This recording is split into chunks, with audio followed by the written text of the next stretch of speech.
윤석열 전 대통령 내란 재판 1심에서 무기징역 선고.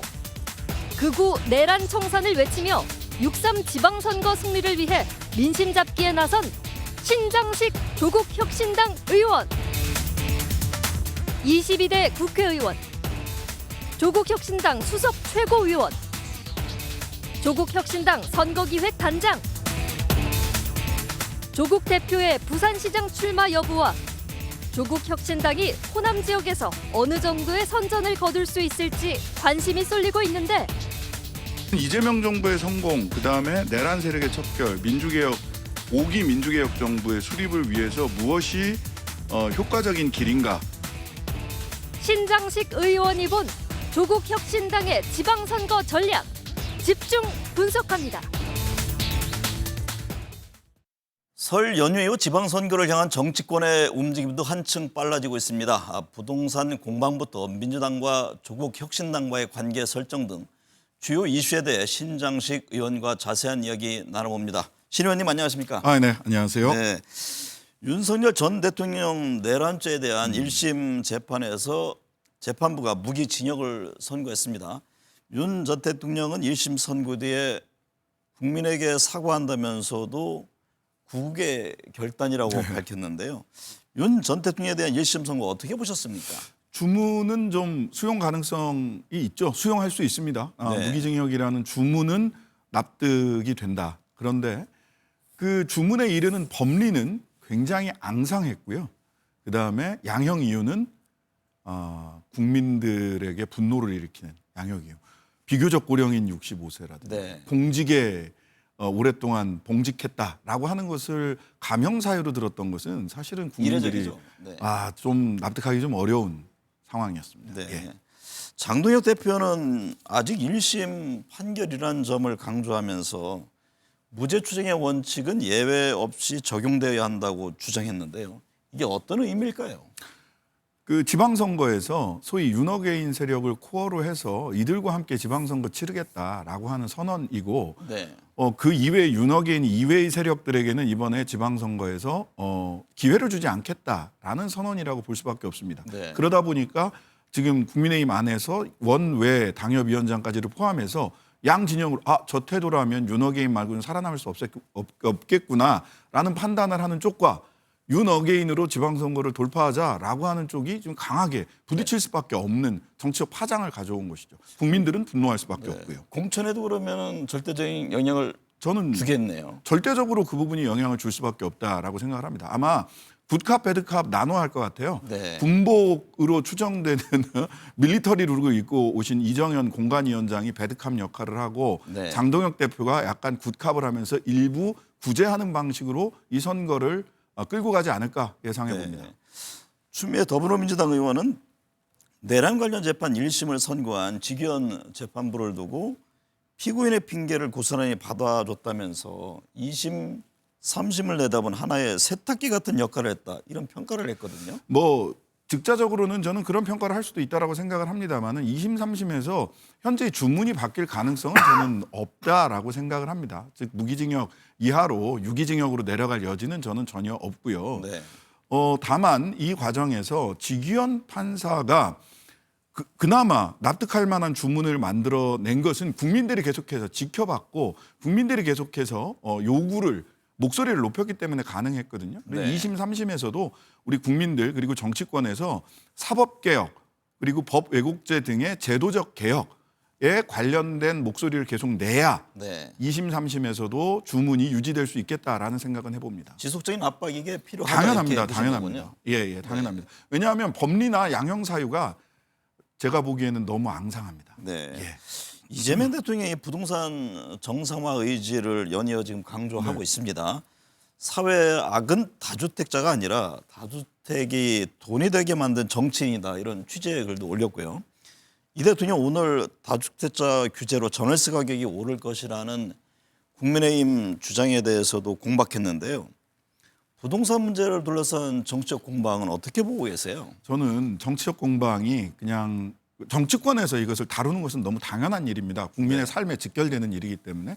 다만 이것을 한국 경제 전체의 관점에서 보지 않고 정쟁의 소재로 뭐 노모 50억 아파트 이런 식의 정책이 아니라 말하자면 노모까지 끌어들이는 감성팔이로 소비하는 것은 정말 국민들에게 도움이 안 된다고 보거든요. 네. 실제로 이 한국 경제 전체를 놓고 보면 돈이 잠실 주공 아파트 같은 경우요. 전체 현재 시가가 15조에서 17조 정도 추정이 되고요. 이게 네. 재건축이 되고 나면 30조 이상이 간다고 얘기를 하거든요. 네. 30조 이상의 돈을 국민들이 그냥 깔고 앉아 있는 게 적절한가? 이 돈이 생산적인 곳으로 흘러가야 되지 않은가? 그래서 코스피로 생산적 금융으로 머니 무브라고 하는 큰 관점에서 이 문제를 보고 네. 그래서 한국 경제의 생산성을 어떻게 높일 것이냐 이렇게 하면 잘 안 높아질 것 같습니다. 이런 정책 논쟁을 해야 될 때 노모의 95세 노모를 끌어들여서 감정적인 감성팔이로 간다? 저는 이거는 적절치 않다고 봅니다. 예. 조국 대표의 토지 공개념 발언을 두고 이현주 민주당 최고위원과 설전을 벌인 바도 있는데요. 조국 혁신당은 토지 공개념과 관련해서는 구체적으로 어떤 입장입니까? 일단 이현주 최고위원의 발언은 토지 공개념과 같은 정책적 논쟁이 아니었습니다. 네. 그거는 그냥 색깔 공방이었죠. 그래서 이현주 최고위원의 이야기한 것을 가지고 토지 공개념에 대한 정책 논쟁은 불가능합니다. 색깔론을 제기한 것에 불과 사회주의, 공산주의 얘기하면서 네. 불과하기 때문에요. 저희들은 신토지 공개념이라는 말씀을 드려요. 왜 신자를 붙였느냐 하면 한 서너 차례 헌재에서 소위 토지 공개념에 대해서 헌법상 이게 맞다, 적합한 얘기다. 토지 공개념은 헌법 정신이다. 하지만 부부 합산 과세라든지 이런 부분들은 소유권을 지나치게 침해한 측면이 있다라고 얘기를 해서 법안 하나하나가 좀 과도한 측면을 지적을 한 거란 말이죠. 네. 그렇다면 토지 공개념을 위헌 소지 없이 우리가 적용할 수 있는 정책이 어디부터 어디까지인가 이 논쟁을 했어야죠. 네. 예.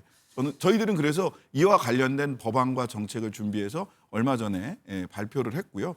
관련된 논의가 저는 충분히 이루어지기를 기대하고 있습니다. 네. 바야흐로 선거 국면입니다. 6.3 지방선거가 100일 앞으로 다가왔는데요.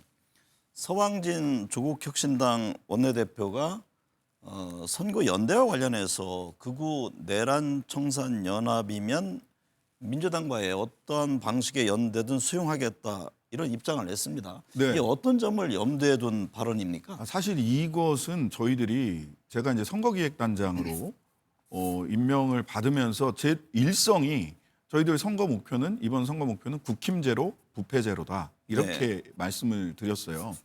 국힘제로를 위해서 선거연합을 해야 된다. 민주당뿐만 아니라 다른 민주개혁 진영 정당들과 시민사회 모두와 선거연합을 해야 된다라는 말씀을 드렸거든요. 그런데 갑자기 그쪽에서 민주당 쪽에서 정청래 대표가 합당을 하자고 했죠. 그러니까 썸을 타자 그런데 갑자기 청혼을 했어요. 네. 그래놓고는 자기들끼리 막 이 청혼이 옳으냐 그르냐 네. 해가지고 이야기를 했는데 국힘제로가 지금 필요한 이유 중에 하나는 지방 정부를 내란 동조 세력들이 방패막이로 자꾸 삼으려고 합니다. 네. 이철우 현 경북도지사님 같은 경우는 자유지방정부 뭐 이런 얘기를 하면서 대구 경북을 통합 대구 경북을 소위 정치적으로 해석을 해보자면 윤어게인과 극우 세력들의 본산으로 삼겠다라는 얘기를 공공연히 하고 계세요. 네. 이를 막기 위해서는 어떤 세력과도 연대할 수 있다라는 일관된 원칙을 다시 한번 재확인하는 것이다 이런 네. 말씀을 드립니다. 방금 이제 신 의원 얘기했듯이 이제 연대 의제 이게 중요하고 네. 또 그렇게 강조를 하고 있는데 민주당은 6.3 지방선거에서 조국 혁신당과의 연대가 현실적으로 쉽지 않다 이런 입장을 내거든요. 그게- 그렇게 되면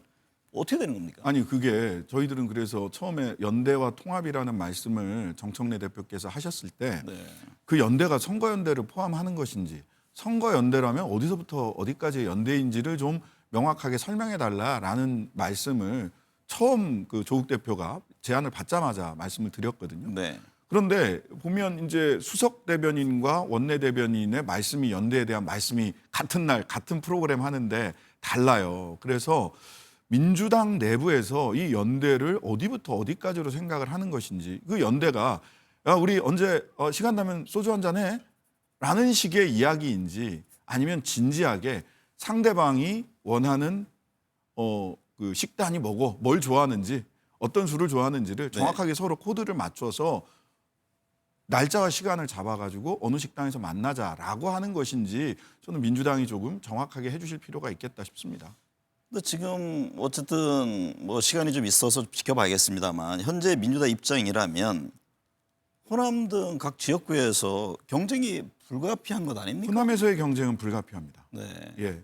그래서 저희들이 국힘제로 부패제로 즉 이미 국힘제로가 이루어진 곳에서는 네. 경쟁을 하고 왜냐하면 경쟁이 지역을 발전시키거든요. 네. 경쟁 없이는 지역 발전이 어렵습니다. 네. 저희들이 그래서 경지정리 이렇게 얘기를 하거든요. 국민의힘 경쟁이 지역을 지역구 발생. 나오지 않는 곳에서는 경쟁 체제로 간다. 그렇죠. 네. 그리고 그 이외에서는 특히 부울경, 대구, 경북, 수도권 등등등에서는 나머지 지역에서는 경쟁 그 연합을 물샐 틈 없이 저는 연합해야 된다고 생각을 합니다. 일단은 그러면요. 뭐 서울이든 경기든 부울경이든 후보를 낼 생각입니까? 아니면 좀 지금 지켜본다는 저희들이 입장인가요? 그 후보를 준비하고 있고요. 언제까지 뭐 선거연합을 민주당 쪽에서 어떻게 하겠다라고 하는 구체적인 방안이 없는데 네. 그때까지 처분을 기다리고 있을 수는 없잖아요. 저희들은 뚜벅뚜벅 후보를 지금 공천하고 검증하고 지금 박능우 전 보건복지부 장관께서 공천관리위원장이시거든요. 네. 우리 박능우 전 장관님을 중심으로 해서 공천관리 업무를 지금 차근차근 진행하고 있습니다. 앞서도 뭐 잠깐 언급을 했습니다만 정청래 대표의 합당 제안 이후 어쨌든 지금 합당이 좀 미뤄진 네. 상태입니다. 조국 혁신당이 의문의 일패를 당했다 이런 말까지 나왔잖아요. 왜 합당이 진행이 되다가 지금 1차적으로 무산되고 연기가 됐다고 보세요? 사실 아까도 말씀드렸습니다만 저희들은 좀 당황스럽고 네. 국민들이 보시기에는 와 조국 혁신당은 가만히 앉아 있다가 피해자가 된 것 같아 이런 생각을 하시는 분들도 계세요. 네. 말하자면 저희들은 썸 좀 타자고 했는데 선거연합하자고 했는데 갑자기 청원을 했는데 뭐 시어머니, 시부모님 뭐 이런 분들이 시숙 이런 분들이 나와서 니네는 자격이 없어 하면서 김치 싸대기 날린 것 같은 그런 느낌을 받으셨을 겁니다. 저희들도 네. 좀 당황스러웠고요. 근데 이 와중에 그 민주당 내부에서 저희들이 보기에는 권력투쟁이 벌어졌다. 네. 그것도 권력투쟁을 하면서 해서는 안 될. 그러니까 합당을 찬성할 수도 있고 반대할 수도 있어요. 호가호의를 하시는 것으로 저는 보였습니다. 네. 대통령의 뜻이 우리에게 있다. 대통령의 뜻이 합당에 있다? 아니다. 합당이 아니다라고 이렇게 얘기를 하는데 지나고 나서 보니까요. 호가호의들을 하신 분들 뒤에 호랑이가 없더라고요. 네. 일종의 네. 대통령 파리를 했다 이렇게 보시는 건가요? 뭐 저는 뭐 있는 그대로 그냥 말씀을 드리는 겁니다. 네. 호가호의를 했는데 호랑이가 없었다. 호랑이의 그림자를 각자 끌어다가 이야기하셨던 게 아닌가. 네. 절대로 저는 지금 대통령을 끌어들여서 지금 부동산 또 관세 협상 등등의 네. 국정에 전념해야 될 대통령을 정쟁의 한가운데로 끌어들이는 일은 하지 않았어야 된다. 사실은 조국혁신당 입장에서도 여러모로 대통령의 의지와 뜻을 추정할 수 있는 여러 가지 정황들이 있었습니다마는 네. 저희들은 끝까지 대통령의 뜻을 참칭한다든지 해서 끌어들이지 않았습니다. 네. 그 과정이 힘들었지만 우리 국민 여러분들께서 이 과정에서 조금 더 누가 정치를 크게 보고 있는지 이런 부분들은 뭐 나름의 판단을 갖게 되지 않으셨을까 싶습니다. 네. 민주당은 어쨌든 이제 양당 간 합당을 위한 연대통합추진위원회 뭐 이번 주에 구성하겠다 그런 입장이던데요. 조국 혁신당이 기대하는 연대통합을 위한 최소한의 조건이라고 해야 될까요? 어떤 겁니까? 아니 저는 우선 이게 아까도 말씀드렸다시피 그 연대와 통합의 의미가 네. 야, 언제 술 한잔 하자, 언제 밥 한 끼 해 이런 구두선 내지는 그냥 막연한 것인지 구체적으로 이번 선거에서 선거연합을 해보자, 국힘 제로를 위해서 선거연합을 해보자라는 것인지를 내부 정리를 좀 우선 해주셨으면 좋겠습니다. 네. 그래야 저희들도 거기에 맞춰서 연대와 관련된 구체적인 일들을 진행할 수 있거든요. 예. 광주 대구에서 광역단체장 결선 투표제 또 광역의원 무투표 당지 금지법 시범 도입을 제안했는데요. 이건 네. 어떤 배경에서입니까? 실은 저희들이 대선 때 이재명 선대위에 공동선대위에 결합을 하면서 결선 투표제 도입이라고 하는 합의문, 원탁회의 합의문이라고 하는 선언문이라는 것을 공동 명의로 발표를 한 바가 있어요. 근데 네. 이게 계속 늦춰지고 있습니다.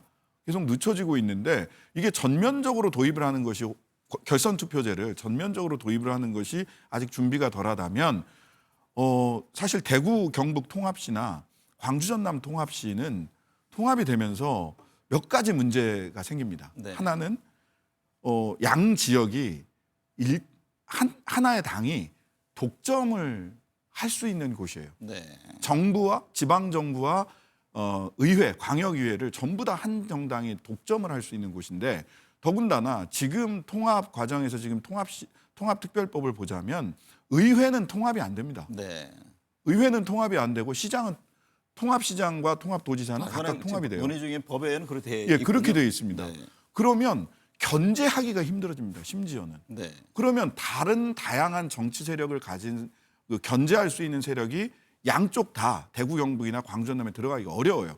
그러면 그럴 경우에는 결선 투표제라도 한다면 다른 견제할 수 있는 세력들이 정치적인 힘을 가질 여지가 생기거든요. 네. 그러니까 최소한의 견제를 위해서라도 대구 경북 통합시 그리고 광주 전남 통합시에는 결선 투표제를 도입할 필요가 있다라는 게 하나고요. 그다음에 무투표 당선 같은 경우는요. 지난 22년 지방선거에서 기초의원 294명, 광역의원 100여 명, 기초자치단체장도요 한 30여 명이 무투표 당선됐습니다. 네. 이거는 선거가 아니죠. 국민들의 투표권이 보장되지 않습니다. 네. 공천이 곧 당선이 되기 때문에 이런 부분들은 최소한 국민들의 최소한의 투표와 최소한의 찬성률을 좀 획득을 해야 네. 당선시킬 수 있어야 되는 게 아니냐 이런 문제의식입니다. 좀 공감대는 형성이 되고 있습니까?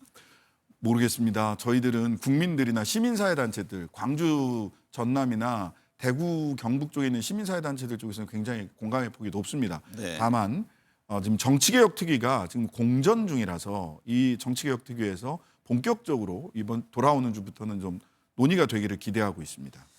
기초단체장 예비후보자 등록이 시작되면서 각 정당의 지금 공천 관련 움직임도 빨라지고 있는데요. 네. 김병기 전 민주당 원내대표 또 강선호 의원 사건에서도 뭐 일부 드러났습니다만 지방선거 공천 부패로 지방자치가 심각하게 오염되고 있다 이런 지적이 나오는데 이게 상당히 오래됐지 않습니까? 오래된 얘기죠. 그래서 저희들이 지방선거 공천 시스템에 대한 어떤 획기적인 변화 이게 필요한 것 아니냐 이런 지적이잖아요. 저는 이제 크게 보면 두 가지가 필요하다고 생각을 하는데요. 저희들이 그래서 부패제로라는 네. 것이 하나의 국힘제로와 함께 부패제로라는 목표가 있는 거고요.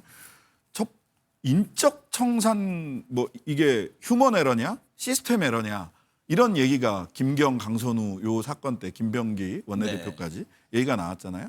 휴먼 에러지 시스템 에러가 아니다라고 말씀을 하시는데 휴먼 에러하고 시스템 에러가 아주 복잡하게 얽혀 있는 그렇죠. 사안이라고 보고요. 휴먼 에러를 교정하기 위해서는 이번 사건을 굉장히 엄정하게 처벌할 필요가 있습니다. 그리고 나아가서 저는 전수조사가 필요하다 생각을 하고요. 네. 전수조사 어찌 보면 전수수사가 필요할 수도 있습니다. 이렇게 휴먼 에러를 교정하는 것이 한 축이라면 시스템 에러를 교정을 해야 되잖아요.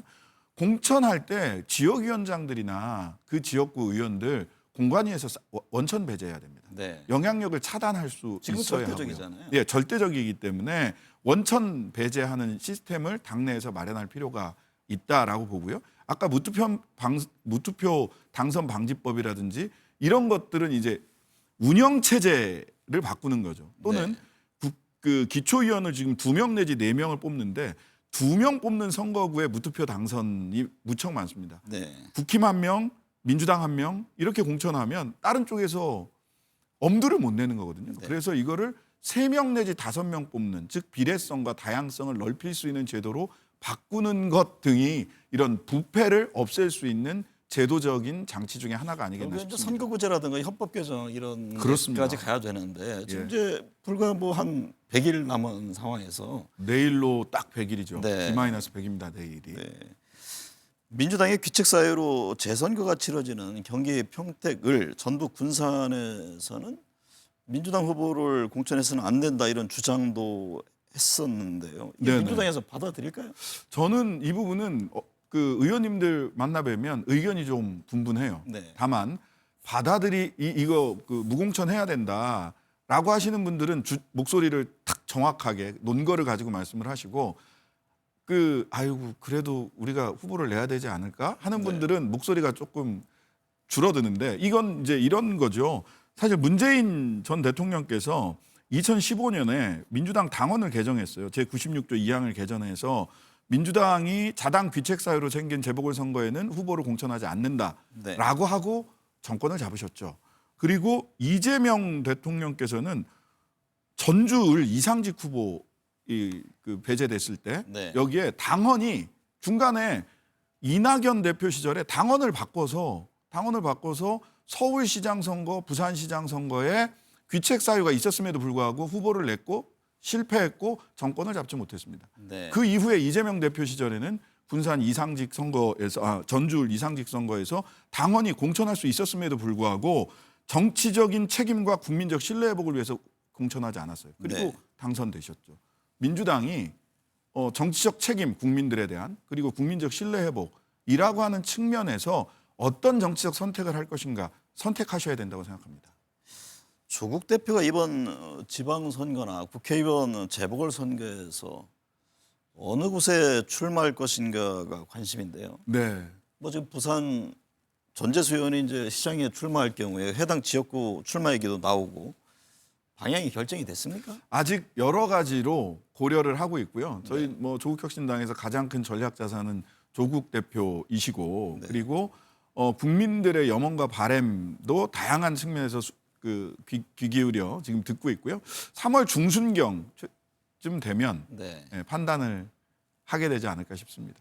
정말 다양한 의견이 있습니다. 뭐 얼마 안 남았는데 예. 출마하는 건 확실합니까? 출마는 확실합니다. 어떤 뭐 시장이 뭐 단체장이 됐든 아니면 재보궐이 됐든 어느 그렇습니다. 쪽에 무게를 두고 있습니까? 의견이 네. 다 달라서요. 네. 다 달라서 저도 개인적인 의견이 있습니다만은 이 부분은 조금 더 신중하게 저희들이 살피고 결정해서 국민들께 보고 드리도록 하겠습니다. 앞서 이제 합당 얘기를 했습니다마는 어쨌든 합당이라는 건 이제 가치가 이게 좀 맞아야 되는 부분이 그렇습니다. 있잖아요.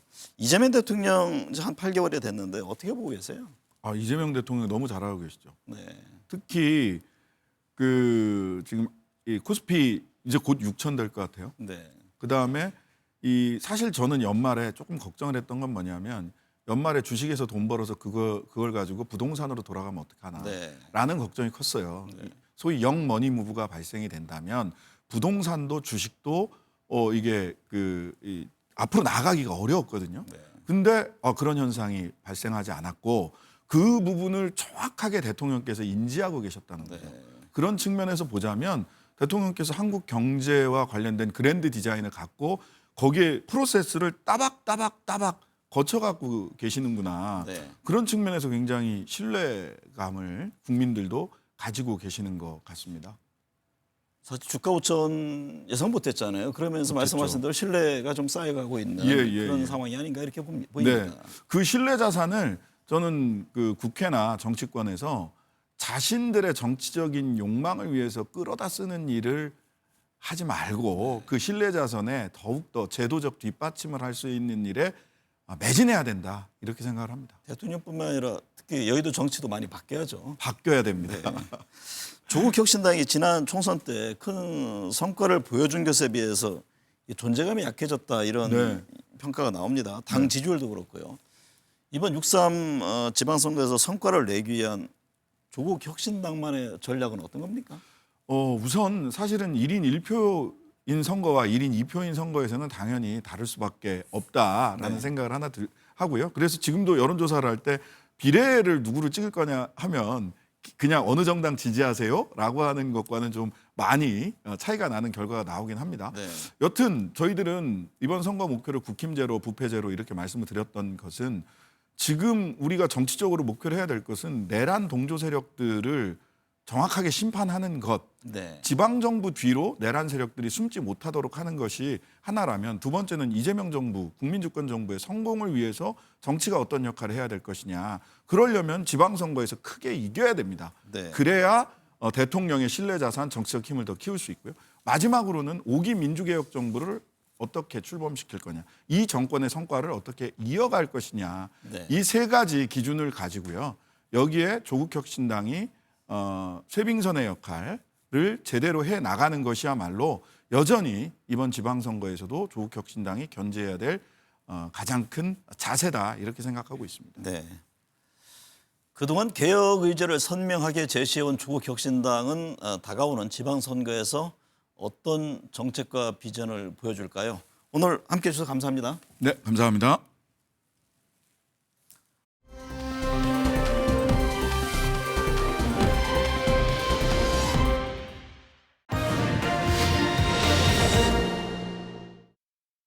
네, 정치권 현안 짚어봅니다. 김미정 전 의원, 김성태 전 국민의힘 원내대표 나오셨습니다. 두 분 어서 오십시오.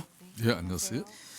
김미정 의원님, 6.3 지방선거가 100일 앞으로 다가왔습니다. 행정통합, 선거연대 등 여러 변수들이 거론되는데요.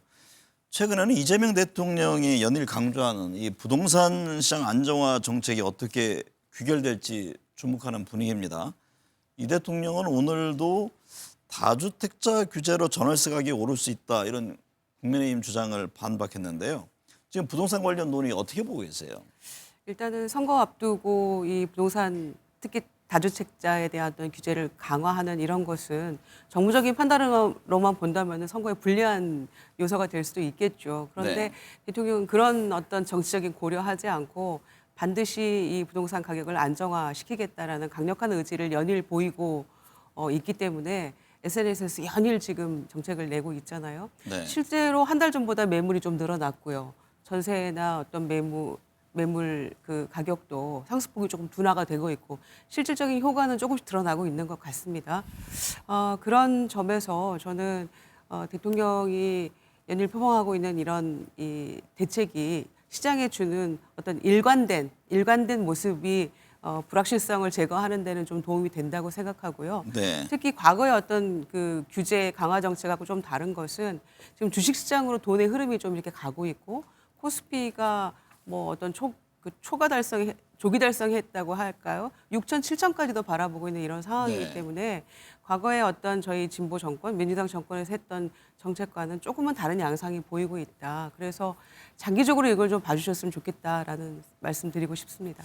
김성태 전 대표님, 이재명 대통령이 부동산 불로소득 공화국 혁파를 주창하면서 다주택 대출 연장도 신규 규제와 같아야 공평하다라는 메시지를 내놓았는데요. 지금 양도세에 이어서 대출 문제를 지적한 건데 이 대통령의 부동산 안정화 의지 어떻게 평가하는지요? 그 의지는 상당히 높아요. 지금 뭐 하여튼 역대 유례 없는 그러니까 과거 문재인 정부 같은 경우는 이 부동산 집값 안정화를 위해서 28번의 정책을 내 쏟았지 않습니까? 네.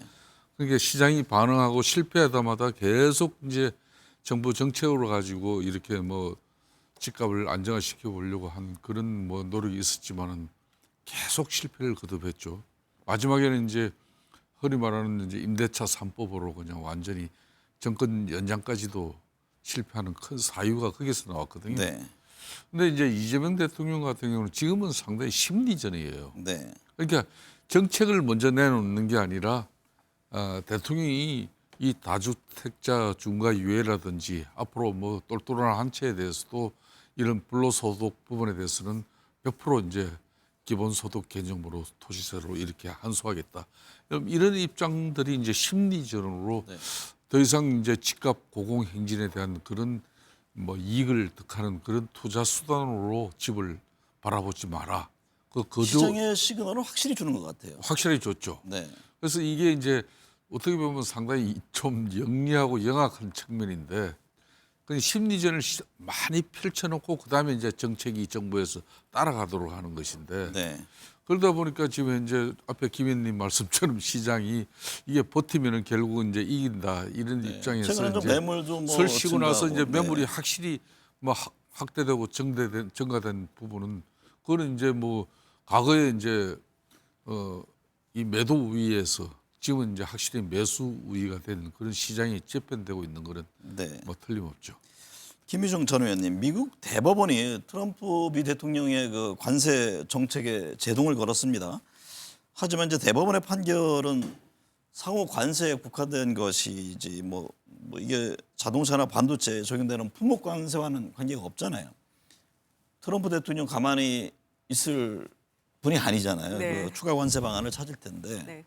향후 관세를 둘러싼 문제는 어떻게 보고 있습니까? 그러니까 대법원의 그 연방 대법원에서 대통령 뭐 행정부에서 관세 이거 부과할 자격 없다 이렇게 판단이 나오니까 글로벌 관세 부과 무역법에 의거해서 바로 10% 부과한다 이렇게 선을 바로 했잖아요. 그리고 네. 또 어젯밤 사이에는 아니다 15%로 올린다 또 이렇게 얘기가 나왔어요.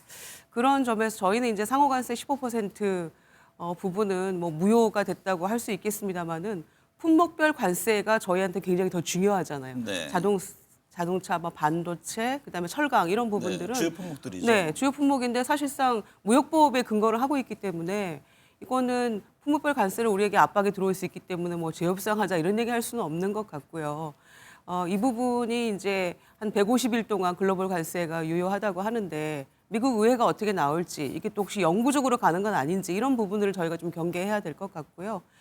근데 미국이 바로 뭐 하루 사이에 10%에서 15% 이렇게 올리고 있는 그런 상황이니까 이미 우리처럼 관세 협상이 타결된 주요국들이 어떻게 이걸 대처를 하는지 좀 동향도 보고요. 또 미국이 어떻게 이 부분들을 할 것인가. 또 판결문에는 뭐 환급 부분에 대한 얘기는 없기 때문에 그런 부분들도 우리가 어떻게 대처할지는 좀 예의주시할 필요가 있겠다라고 생각합니다.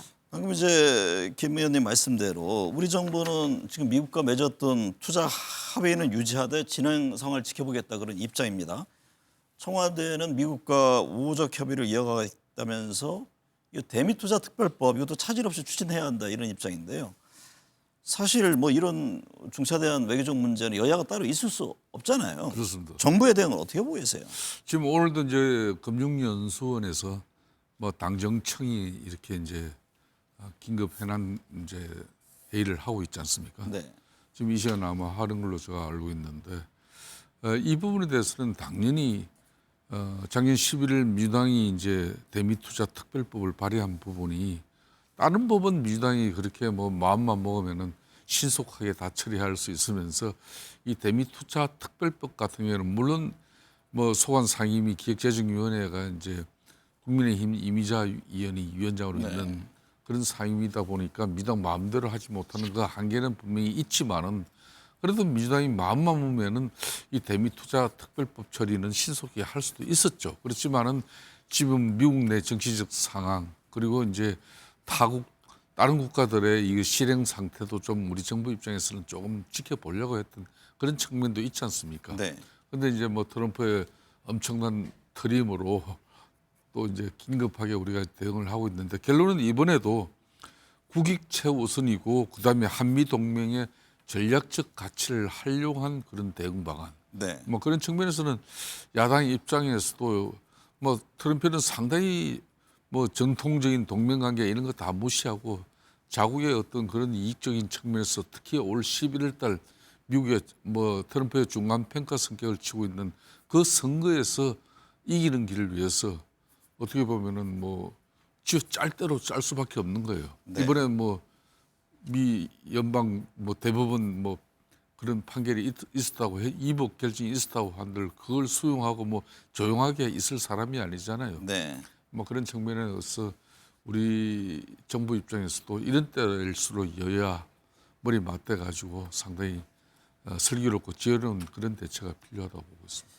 김유정 전 의원님, 서해 공중에서 주한 미군과 중국 양측 전투기가 한때 대치하는 상황이 벌어졌습니다. 안규백 국방부 장관이 주한 미군에게 항해의 뜻을 전달했는데 이게 대북 억제냐, 대중 견제냐, 주한 미군 역할을 둘러싼 한미 간 이 시각차 이거 상당히 중요한 문제 아닙니까? 예, 사실 나흘 전에 일어난 일이잖아요. 네. 오산 미군 기지에서 출발해서 한 전투기 한 10여 대가 지금 훈련 중에 이런 상황이 벌어졌다고 하는데 그래서 안규백 장관 또 합참 의장도 항의를 했어요. 근데 항의했다고만 하고 그 이후에 미국 측의 입장 이런 건 나오질 않고 있는데 사실상 재발 방지도 저희는 다짐을 받아야 된다고 생각합니다. 그러니까 훈련이 있다는 얘기는 들었다고는 하는데 구체적인 훈련의 목적이나 뭐 내용 이런 것들은 세세하게 알지를 못했던 것 같아요. 네. 그래서 이제 항의 전화를 했다고 나오는데 저는 뭐 대북 억제 또 대중 견제 둘 다 필요한 상황이라고 저는 보기 때문에 사실 이 이제 나흘 전 상황이 있고 나서 한미일 어떤 공중 훈련 이거 뭐 안 한다고 우리가 거절했냐 이런 보도가 나온 거에 대해서 또 국방부에서 그건 사실이 아니다. 한미 동맹과 한미일 안보 협력 굳건하게 간다. 또 이렇게 네. 확인해 준 바가 있기 때문에 사실 이런 상황들은 우리에게도 굉장히 우리 서해상에서 벌어진 일이기 때문에 우리가 모르는 상황에서 이런 일이 벌어졌다는 거는 안보에도 치명적이 될 수 있잖아요. 그래서 향후에 좀 한미 간의 어떤 소통을 조금 더 원활히 하는데 좀 신경을 써야 되지 않을까 생각합니다. 김성태 전 대표님, 북한 노동당 9차 당 대회가 열리고 있습니다. 지금 북한이 2023년 말에 규정한 적대적 두 국가 노선이 당 규약에 명문화될지 등 관심이 쏠리고 있는데요. 최근 우리 정부의 무인기 재발 방지 의지에 북한 김여정 노동당 부부장이 긍정적인 입장을 낸 바 있잖아요. 그렇습니다. 북한이 향후 어떤 선택을 할까요? 이번 이제 9차 전당대회 같은 경우는 이제 김정은 집권하고 이제 세 번째 열리는 그런 전당대회예요. 상당히 중요하죠. 향후 북한의 5년간의 국정 운영 방향, 그리고 뭐 대미 관계, 그리고 뭐 대남 관계, 모든 걸 다 여기서 아울러낼 겁니다. 그런데 네. 이제 제일 눈여겨보는 것은 이번에 이제 집행부가 대폭 이제 물갈이가 됐어요.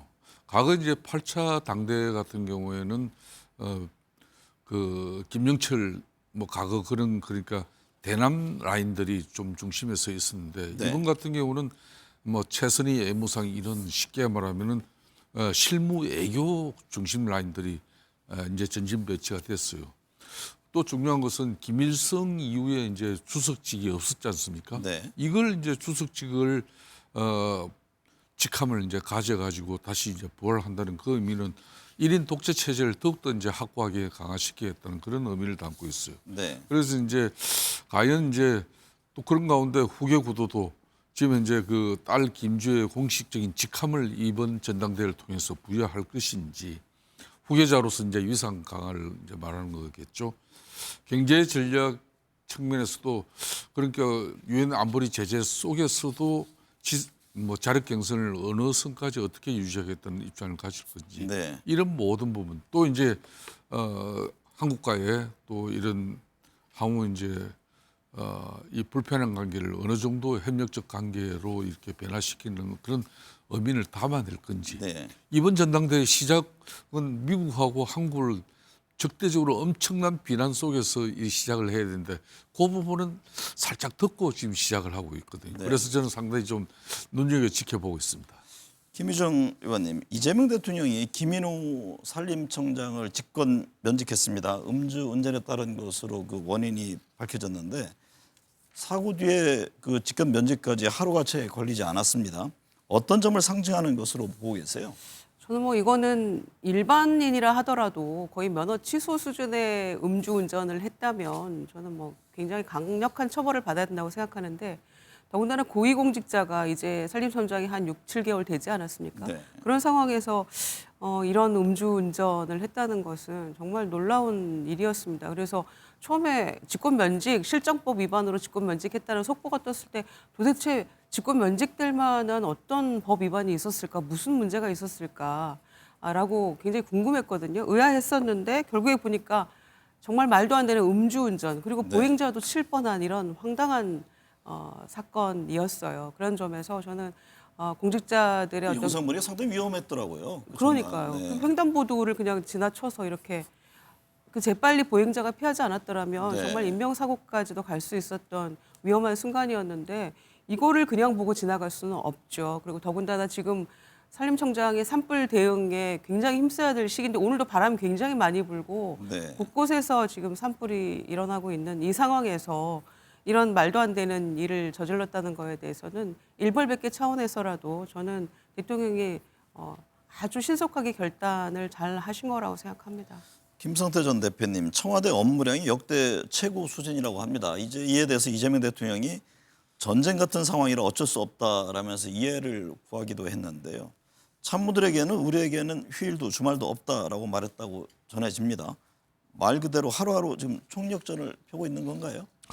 저 뭐 노동운동 하면서 노사 문제를 좀 많이 연구한 사람 입장에서 그러니까 주 52시간 정착을 위해서 민주당이 가장 중심적인 정당으로서 법 개정도 같이 하고 했었는데 네. 지금 이제 청와대 초과 근무 시간 수준이 지금 현재 62시간이에요. 네. 그러니까 지금 주 52시간에서 10시간을 더 하고 있다는 거거든요.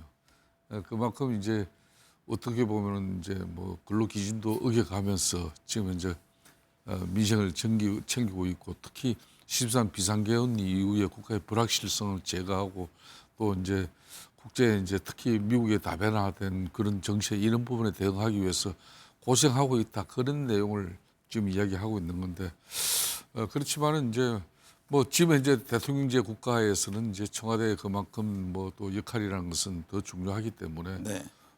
이 근무 기간 중에서는 나름 뭐 청와대 직원들도 건강 잘 챙기면서 뭐 최선을 다하는 길밖에 없는 거죠. 뭐 네. 국민들이 또 이렇게 이제 참 업무량 일대 최고라는 그 뭐 기사를 내고 한 부분은 우리가 이렇게 고생하고 있다는 걸 국민들도 좀 알아달라는 거니까 국민들도 잘 알아주면 되겠습니다. 김유정 전 의원님, 국민의힘 전현직 당협위원장 25명이 어제 공동성명을 통해서 장동혁 대표가 진정으로 지방선거의 승리를 바란다면 사퇴해야 한다고 촉구했습니다. 이에 대해서 원외 당협위원장 또 71명이 곧바로 장 대표의 정당성을 흔드는 모든 행위를 중단하라고 했는데요. 내일 뭐 국민의힘 의원총회 열릴 거라고 하는데 지금 국민의힘 상황 어떻게 보고 계세요? 우선은 사퇴를 요구한 그 당협위원장 25명의 지역과 그다음에 그냥 있어야 된다라고 주장한 70여 명의 원외 지역위원장의 지역이 어디인지 좀 살펴봐야 될 문제인 것 같고요. 네. 그리고 사실 장동혁 대표가 그동안에 당대표 되고 나면 중도층에게 정말 매력 있는 그런 정당으로 거듭나겠다 이런 얘기들을 많이 해왔는데 결국에는 12.3 계엄 1년 되던 날에도 또 1심 선고가 난 날에도 당일날에도 입장 발표를 못하고 하룻밤을 지나서 내놓은 입장이 결과적으로 내용을 보면 윤 어게인이었어요. 네. 그러니까 그런 상황에서 당내에서 정말 그 비판과 쓴 목소리가 나올 수밖에 없는 상황이죠. 그래서 대왕과 미래나 심지어 이제 지방선거 출마하려고 하는 많은 후보들은 얼마나 속이 타겠습니까? 네. 그래서 변화가 필요하다. 장동혁 대표가 물러나야 된다. 어떻게든 바뀌어야 된다. 이런 얘기들을 하고 있는데 당명만 바꾼다고 뭐가 달라지겠습니까? 그래서 의총에서 좀 중진들의 국민의힘 중진들의 어떤 지혜를 모으는 그런 쓴소리가 좀 나와주고 장동혁 대표도 민심에 부응하는 방향으로 뭔가 정말 급변침할 수 있는 그런 입장 선회가 없는 한 국민들이 이름 바꿨다고 달라지는구나 이렇게 하겠습니까? 최소한의 네. 반성과 사과가 전제된 그리고 나서 개혁의 방향으로 가는 모습이어야만 국민에게 어느 정도 소구력이 있는 그런 방향이 아닐까 생각합니다. 김성태 전 대표님, 장동혁 국민의힘 대표는 윤 어게인 세력 등 강성 지지층을 포기할 수 없다는 생각을 한 것일까요? 윤 전 대통령과의 절연 주장을 지금 분열로 규정한 데 대해서 당내에서 이게 지방선거를 포기한 것 아니냐 이런 또 얘기가 나오고 어떻게 봐야 합니까? 글쎄 이제 오늘로서 이제 지방선거가 딱 100일 남았어요. 네. 정말 지금 이제 국민의힘은 여러 가지 지방선거의 절대적인 선거 구도도 그렇고 지금 이제 선거 양상이 앞으로 어떻게 전개될지 불을 보듯 지금 뻔한 건데 이재명 대통령의 국정 운영 지지율이 지금 어떤 뭐 여론조사든 평균 60%대가 다 이제 나오고 있지 않습니까? 네. 그렇다면 더군다나 이제 대통령 임기 1년 차에 치르는 그런 지방선거 같으면은 웬만하게 대통령 국정 운영이 그냥 난벽상이고 잘못하지 않는 이상 그런 대통령 국정 운영 안정과 또 자기 지방의 어떤 그런 연계성 뭐 그런 정책적 효과를 위해서도 큰 차이를 만들지 않거든요. 네. 그런 여러 가지 어려운 선거를 치를 수밖에 없는데 지금 당내 분열과 갈등을 계속 이렇게 유지하면서 특히 윤석열 전 대통령 같은 경우는 세계 재판부에서 다 내란 취지로서 처벌을 이루어지는 그런 결과가 됐는데도 불구하고 지금 우리 당은 무죄 추정의 그 원칙을 지켜나가는 윤석열 전 대통령을 뒷받침해주는 그런 정당이 될 것이냐. 네. 안 그러면 헌정을 위협하는 그런 뭐 어떤 세력과도 선을 긋자. 그러니까 윤 의견이나 부정선거 음모론자들과 이런 사람들과 거리를 두면서 중도 예인을 확장하는 그런 소구력을 가지는 그런 국민 신뢰를 확보하는 정당이 될 것인가. 그런 네. 갈림길에 있는데 이 논란은 정말 날이 갈수록 되니까 정말 큰 걱정입니다. 네.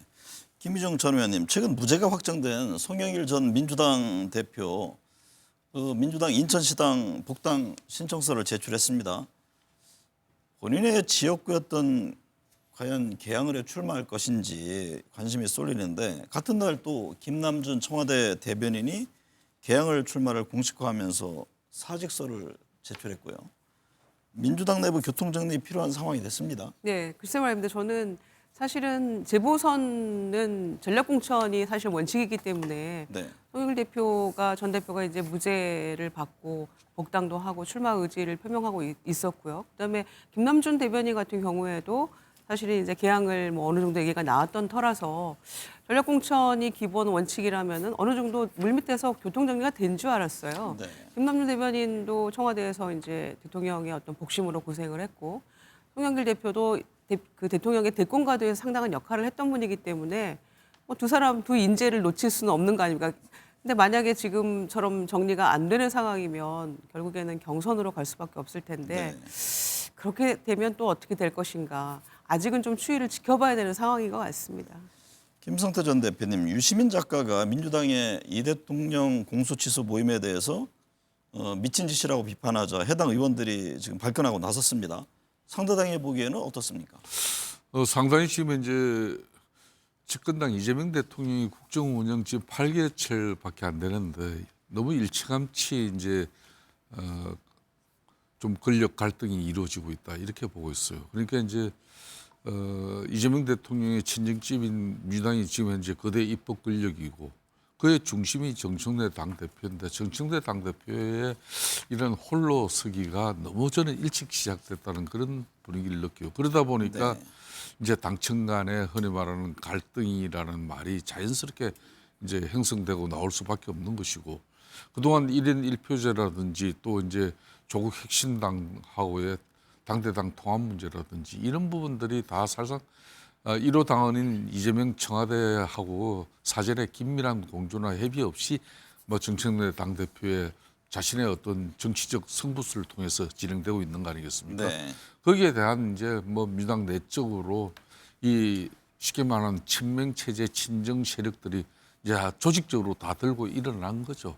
그런 측면에서 공소 취소 모임이라는 것은 저의 이름은 뭐 그렇지만 실질적으로 정청래 대표에 대한 당내 대항 조직이 된 겁니다. 네. 그런 측면에서 이제 정청래 당 대표의 향후 정치적 행보는 특히 인천 계양 같은 경우도 앞으로 어떤 방식으로 저걸 교통 정리해 날 것인가.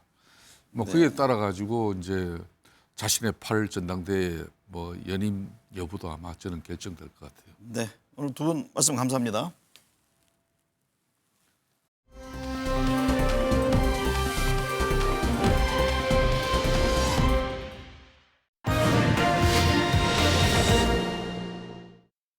한 주간의 여론 흐름 짚어봅니다. 김미연 RN서치 소장, 배종찬 인사이트 K 소장 나오셨습니다. 두 분 어서 오십시오. 안녕하십니까. 김미연 소장님, 이재명 대통령 지지율이 리얼미터에서 56.5%, 입소스에서 63%, 코리아 리서치 인터내셔널 64%를 기록했습니다. 지난 한 주 지지율 흐름 어떻게 보셨습니까? 발표된 여론조사를 종합적으로 살펴보면 대통령 국정 지지율이 뭐 리얼미터 조사만 좀 제외하고 나머지는 전부 다 60% 초반대를 기록한 것으로 나타났습니다. 대통령이 이제 부동산 정책에 대해서 대통령이 여러 가지 이야기를 하면서 좀 지지율이 하락하지 않을까 하는 우려도 있음에도 불구하고 대통령 지지율이 상승하는 모양새를 보였습니다. 그럼에도 불구하고 지금 언급해 주신 입소수 조사를 보면 서울에서는 잘하고 있다는 응답이 58%로 전체 평균보다 좀 낮은 것으로 나타났거든요. 네. 아마 이것은 부동산에 대한 영향이 아닌가 싶습니다. 네. 배 소장님, 지방선거가 100일 앞으로 다가온 시점에서 이 대통령 방금 이제 말씀하셨듯이 60%대 지지율 어떤 의미가 있다고 보세요? 지지층입니다. 민주당 지지층의 투표율 상승도 응집력을 올리는데 영향을 끼칠 수 있습니다. 선거는 구도 그리고 이슈, 후보가 결정합니다. 근데 특히 이제 여기서 중요한 것이 후보의 후광 효과, 할로 이펙트. 말하자면 60% 이상이 되면 아주 적극적으로 대통령 마케팅을 할 수 있는 것입니다. 이재명 대통령의 사진, 이재명 대통령의 또 말 이런 것들을 적극적으로 후보자들이 활용할 수 있기 때문에 그만큼 도움이 된다는 것이고요. 바로 탄력 효과를 누릴 수가 있는 것이고요. 특히 이제 구도상으로는 대체로 우리가 국정 안정이냐 아니면 정부 심판이냐고 했을 때 이 대통령의 지지율이 높으면 국정 안정 쪽에 더 힘이 실리는 효과가 나타날 수 있습니다.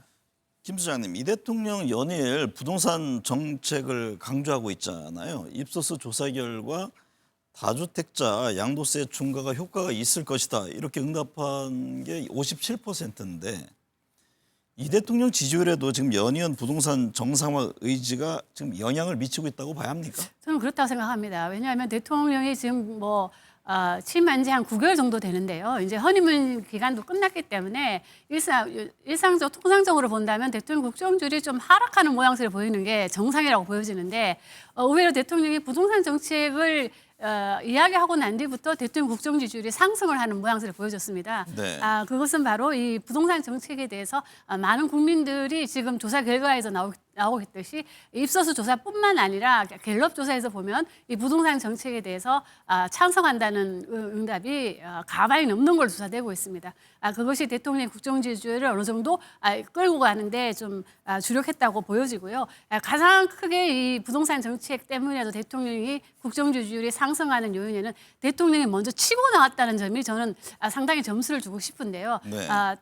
달리 말하자면 이 많은 국민들이 생각하기에 특히 다주택자들은 6월 지방선거까지는 정부가 부동산 정책을 손을 대지 않을 거라는 그런 확신감이 좀 있었는데 대통령이 오히려 역으로 이걸 먼저 지방선거와 상관없이 선거에 지더라도 할 것은 한다. 이런 메시지가 상당히 국민들한테는 대통령이 정말로 추진력 있고 한다면 한다는 그런 결의를 보여줬다는 게 국민들로부터 크게 공감을 얻고 있는 것 같습니다. 결국 이제 시장의 신뢰다 이런 말씀이잖아요. 방금 이제 김미연 수장께서 말씀하셨듯이 통상적으로 부동산 이슈는 정부 여당에 불리하게 작용했었는데 이번에는 여론 흐름 등 양상이 좀 달라 보입니다. 최종적인 선택에는 어떻게 작용할까요? 그러니까요. 이게 여러분들이 제일 궁금한 것일 겁니다. 부동산 여론을 되돌리기가 쉽지 않은데 이렇게 되죠. 일종의 대통령의 강한 의지, 일관되게 지속적으로 강하게 표현하면서 일종의 심리적 견인 효과를 또 발휘하고 있는 것입니다. 대체로 이제 우리가 이 부동산 같은 정책에는 3단계가 있습니다. 하나는 조치, 액션, 그 다음에는 기대, 잘 될까, 익스펙트, 마지막으로는 실제 효과가 나는 이펙트인데 이재명 대통령이 워낙 강하게 지금 나가고 있기 때문에 문재인 정부에서는 이게 조치에서 다 끝났거든요. 그런데 그러면은 지금 당장은 세금이지만 그 다음에는 대출 금융과 관련된 부분도 나오겠네. 그럼 그 다음에는 공급과 관련된 부분도 나올 수도 있겠네. 이런 이제 기대 심리 그리고 효과 심리, 이른바 심리적으로 견인하는 효과가 나타나고 있습니다. 김 소장님, 정당 지지율을 보면 입소스에서 민주당 46%, 국민의힘 23%, 케이스댓 리서치에서는 민주당 44, 국민의힘 21%를 기록했습니다. 정당 지지율 추이는 어떻게 보셨나요? 지금 언급해 주신 두 조사 결과를 비교해 본다면 민주당이 국민의힘보다 2배 이상 높은 지지를 지금 받는 걸로 조사가 됐습니다. 이것은 바로 중도층에서 국민의힘 지지율이 20%가 안 되기 때문에 이런 결과가 나온 걸로 보여지는데요. 이런 추세는 이제 계속 이어질 것으로 보여지는데 그러면 국민의힘은 지금 약간 이제 논란이 있기 때문에 이런 지지율이 나온다 하더라도 우리가 생각해 볼 때 왜 더불어민주당은 대통령 국정 지지율은 앞자가 60%가 넘음에도 불구하고 더불어민주당 지지율은 왜 40% 초반대에서 지금 계속 지금 횡보하는 모양새를 보여주고 있거든요. 네. 그 배경에는 아무래도 이 당정 갈등이 지금 때문에 이런 결과가 나오고 있는 것 같은데요. 저는 그런 관점에서 본다면 역시 정청래 대표가 상당히 당 대표로서의 어떤 그 장악력이 좀 부족하지 않냐. 그렇기 때문에 이런 결과가 나오는 걸 보여주고 저는 이 민주당 지지율은 향후 발표될 조사에서 상당히 조금 출렁일 것으로 지금 예상이 됩니다. 배 주장님, 민주당과 국민의힘 지지율이 지금 더블 스코어 차이를 보이고 있는데요. 점점 벌어지는 양당 지지율, 향후 어떤 변수가 있을까요? 이게 이런 이 지지율의 차이가 계속 있다라는 것은 국민의힘은 샤이가 많다. 지금 국민의힘을 지지할까 말까 이 주저주저하는 비율이 많다라는 겁니다. 점점 더 늘어나고 있다는 겁니다. 그렇게 되면 박빙승부처의 결정적인 영향, 힘이 더 따라붙지 않는다.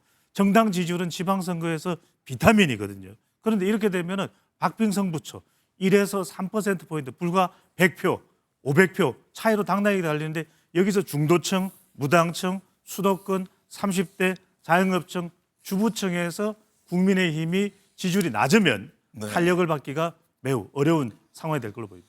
김 수장님, 유시민 작가가 민주당 내 이재명 대통령 사건 공소시효와 국정조사 추진하는 의원 모임을 두고 미친 것 같은 짓이라고 비판하자 지금 친명계 의원들은 선 넘지 마라고 경고하기도 했는데요.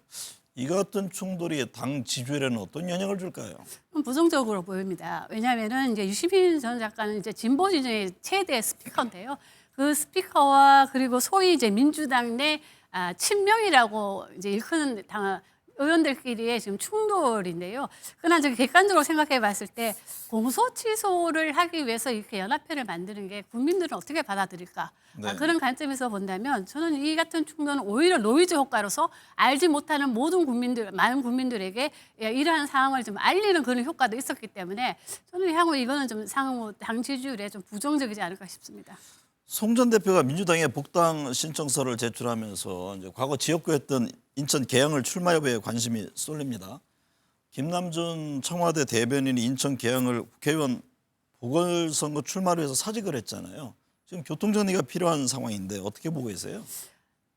그러니까 계양구 시민들의 생각이 중요하겠죠. 그들이 네. 어떤 판단을 하는가가 매우 중요한데 그럼에도 불구하고 저는 송 전 대표가 지금 보궐선거에 나가는 게 맞을까 하는 생각이 좀 듭니다. 어찌됐든 간에 뭐 2심에서는 무죄가 나오기는 했지만 그럼에도 불구하고 조금 더 숙고하는 시간이 좀 필요하지 않을까 생각이 드는 게 바로 이제 조국 대표와 비교하면 좀 반대하시는 분도 있을 수도 있지만 조국 대표도 8개월 정도 살고 나오시고 난 뒤에는 금방 뭐 정치 관련 이야기를 하다 보니까 그것이 민주당 내 지지층들로부터 상당히 반감 효과가 있었거든요. 네. 근데 이제 송 전 대표 같은 경우는 민주당 지지층에서는 반감 효과는 아니더라도 이 국민들 민주당 지지층을 제외한 다른 국민들이 바라볼 때는 금방 이렇게 정치적인 활동을 하는 거에 대해서 좀 더 부정적으로 생각하시는 분들도 있기 때문에 이 부분에 대해서는 좀 확실한 교통정리가 필요해 보입니다. 배 소장님, 윤석열 전 대통령이 내란 혐의 관련 1심 재판에서 무기징역을 선고받았습니다. 사형이냐 무기징역이냐 엇갈린 분석들이 나왔었는데요. 이번 1심 선고에 대한 국민들의 여론은 어떻습니까? 부정적일 수밖에 없습니다. 뭐 사형이냐 또는 무기징역이냐 이 여론조사 결과 갈리기는 했습니다만 그렇다 하더라도 결국 내란 중재라는 인식은 국민 10명 중 8명 이상이나 되는 여론조사 결과 아니겠습니까? 결과적으로 중요한 것은 이 1차적 여론은 이미 예상이 됐던 거고 2차 여론이 중요한데 후속 조치로 그럼 윤 어게인에 대한 손절이 있느냐 또 사과와 반성이 있느냐 이 부분이 더 중요할 수밖에 없거든요. 지방선거를 앞두고 있기 때문에 중도층, 수도권에 영향을 미치는데 더 결정적이고 더 치명적인 것은 이 2차 여론, 사과와 반성이라는 부분이 과연 있느냐. 지금 장동혁 대표는 수호를 또 이야기하고 있으니까요. 그러다 보니까 70대와 대구 경부에도 70대 이상과 대구 경부에도 여론에도 영향을 줄 수 있다. 이 부분이 더 중요해 보입니다. 김 소장님, 장동혁 국민의힘 대표는 윤 전 대통령의 1심 무기징역 선고에 이른바 절윤을 거부했습니다. 이게 국민의힘 향후 지지율에는 어떤 영향을 줄까요? 저는 뭐 그다지 큰 영향은 없을 거로 보여집니다. 왜냐하면 지금 나오고 있는 조사 결과를 보면 아주 그냥 바닥이기 때문에 더 이상 떨어질 지지율은 그다지 많아 보이지는 않습니다. 그럼에도 불구하고 이 장동혁 국민의 대표의 이제 이야기는 이제 무죄 추정의 원칙에 의해서 30까지 가봐야 되지 않겠냐 하는데 저는 여기에서 그거는 법에서 결정할 문제고 그러니까 법보다 먼저 앞서는 게 국민 감정이고 국민 정서법이라는 게 있지 않습니까? 네. 그런 거를 감안했을 때는 이 내란이든 아니든 간에 12월 3일 날 그래 군대를 국회에 출동시키고 그런 걸 한 행위에 대해서 많은 국민들이 아마도 용서하지 못하는 행위이거든요. 네. 그렇다면 그런 면에서 법적인 문제는 놔두라도 이 장동혁 국민의 대표는 절연이라는 표현까지는 아니더라도 어느 정도 윤석열 전 대통령하고는 선을 확실히 긋는 그런 모양새를 보여줬어야 하는 게 아닌가. 그것이 저는 일반적인 국민 정서일 것 같습니다. 배 소장님, 민주당 주도로 내란 외환죄를 저지른 자에 대한 대통령 사면권을 제한하는 사면금지법이 국회 법사위 법안 소위를 통과했는데요. 이게 사면이야말로 대통령 고유 권한이잖아요. 사면금지법에 대한 여론은 어떻게 나타나고 있나요? 그러니까요. 사면금지법이기 때문에 여론은 지금은 사면이 거론될 때가 아니다. 왜냐하면 이런 3단계의 감정적 변화를 볼 수가 있습니다. 내란, 중재, 그다음에 사면금지. 그러니까 지금 국민들은 감정적으로 이 국민 감정이 경로 상태거든요. 그렇기 때문에 당분간 이재명 대통령 임기 내에는 이 감정적 경로 현상이 지속될 수밖에 없다. 그렇다면 이 감정적인 심판이 어느 정도 시점이 지나야 법적인 사면이 거론 가능한 상황이고 이것은 상당한 시간 뒤가 될 것으로 보입니다. 이번 6.3 지방선거는 이재명 정부 출범 1년 만에 실시되는 거잖아요. 선거판을 흔들 가장 큰 변수는 어떤 거라고 보세요? 뭐 여러 가지 요인도 있겠지만은 저는 뭐 꾸준히 얘기해온 것이 바로 경제입니다. 그러니까 그 중에서도 이 국민들이 얼마나 체감할 수 있는 경기가 좋아졌는가. 그것이 가장 큰 변수 같고요. 선거에 이제 막상 들어간다면 6월달에 선거에서는 가장 중요한 건 저는 투표율이라고 봅니다. 네. 투표율이 얼마냐에 따라서 저는 이 후보가 결정될 것으로 보여지고요. 그리고 지금 자꾸 우리가 여론조사 전문가들이 나와서 자꾸 샤이 보수 얘기를 하니까 저는 개인적으로 샤이 보수는 없다고 생각합니다. 네. 이 지금 나오고 있는 여론조사 결과를 보면 이미 국민의힘에 대해서 어느 정도 회의를 가지고 떠나신 분들은 그분들이 이번에 투표장에 끌고 오게끔 하는 것이 지금 국민의힘이 해야 할 일인데 그분들을 투표장에 끌고 나가기 위해서는 뭔가 동력이 필요한데 그런 동력을 지금 찾아야 되는 건데 지금 샤이 보수들이 있으니까 지금 그들이 지금은 창피해서 얘기를 못하지만 투표장에 나올 것이라는 그런 막연한 기대감을 가지고 이런 거는 저는 이야기하면 안 될 것 같아요. 그건 금기어 같아요. 샤이 보수는. 배 주사님, 이번 지방선거에서 이제 통합단체장을 선출하는 문제가 있잖아요. 그 지역마다 좀 차이가 있습니다만 대전 충남의 경우는 지금 단체장이 국민의힘 소속인데 최근 들어서 이러저런 조건 속에 좀 반대 기류 그런 움직임입니다. 이 같은 움직임이 선거에는 어떤 영향을 줄까요? 영향을 줄 수밖에 없죠. 왜? 이것이 정치적으로 어떻게 판단을 하고 있냐. 하지만 더 중요한 것은 유권자들은 무엇을 원하는 것이거든요. 지금 여론조사 결과를 보더라도 대체로 찬성이 54%, 반대가 32%면 통과라는 이야기입니다. 그만큼 이번 지방선거의 행정통합은 중대 변수입니다. 호남, 영남의 경우에는 각각 또 정치 성향별로 작동될 가능성이 상당히 높습니다. 주목하는 것은, 중심이 되는 것은 대전과 충남입니다. 주민들은, 유권자들은 지금 찬성 의견이 높습니다. 문제는 대전도 그렇고 충남도 그렇고 국민의힘 소속 단체장이 현직이거든요. 이들은 이대로 가면은 상당히 민주당, 특히 이 청와대 강훈식 비서실장이 출마하게 되면 상당히 유리하다고 판단하기 때문에 이 거부감이 있을 겁니다. 그런데 만약 그렇게 거부되는 상황으로 국면이 전개될 때 주민들은, 유권자들은 정부에서 지금 지원을 받는 부분, 새로운 변화 이런 부분들이 상당히 또 놓치게 되는 거 아니냐 우려스러울 수밖에 없거든요. 그만큼 자리를 지키기 위한 행정통합의 거부에 대해서는 반대 가능성이 높습니다. 이것이 유권자들에게는 상당히 반발하는 왜 반대를 해? 우리는 좋은데 하는 그런 후폭풍이 예상될 수도 있을 것으로 보입니다. 김미연 수사님, 뭐 요새 이제 서울, 경기, 부산 지역을 지금 눈여겨보고 있잖아요. 많은 분들이 그 각 지역 어떻게 보고 계세요? 저는 이번 선거의 구도는 이미 정해졌다고 보여지는데요. 왜냐하면 이 지방 권력을 심판하느냐 아니면 현 정권 심판이냐. 이번 선거는 어쨌든 간에 양쪽의 심판 의무를 두고 지금 대결할 것으로 보여지고 있는데요. 서울시장 같은 경우는 지금 뭐 대통령이 아까 우리 배 소장님이 말씀하신 대로 가장 큰 대통령의 휴가 효과를 본 사람이 바로 정원호 구청장인데요. 정원호 구청장이 대통령의 뭐 메시지로 인해서 지지율이 인지지가 올라가면서 지지율이 급상승해서 지금은 모든 여론조사에서 상당히 좀 앞서거나 아니면 오차 범위 내에서 지금 박빙하는 모양새를 보여줬는데요.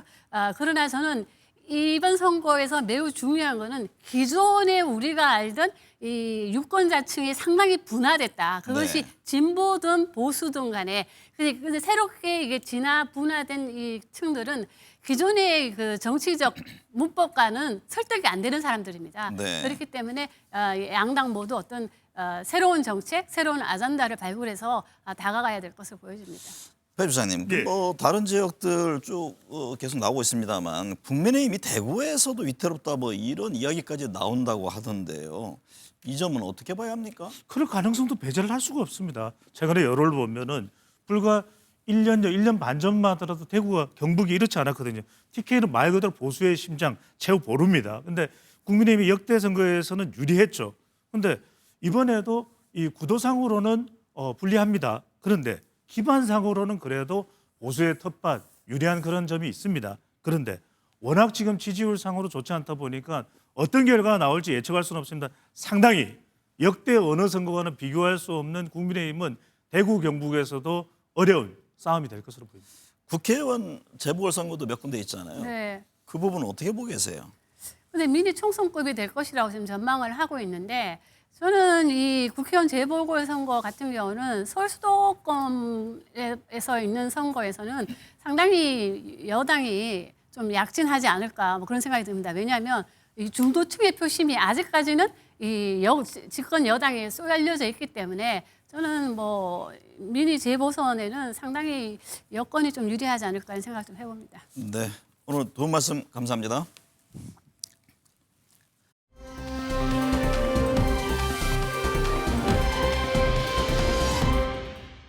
세상의 변화는 빠릅니다.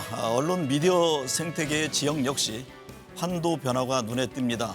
신문과 방송에 이어 인터넷, 유튜브 등 새로운 메커니즘의 등장으로 각각의 영향력이 달라지고 있습니다.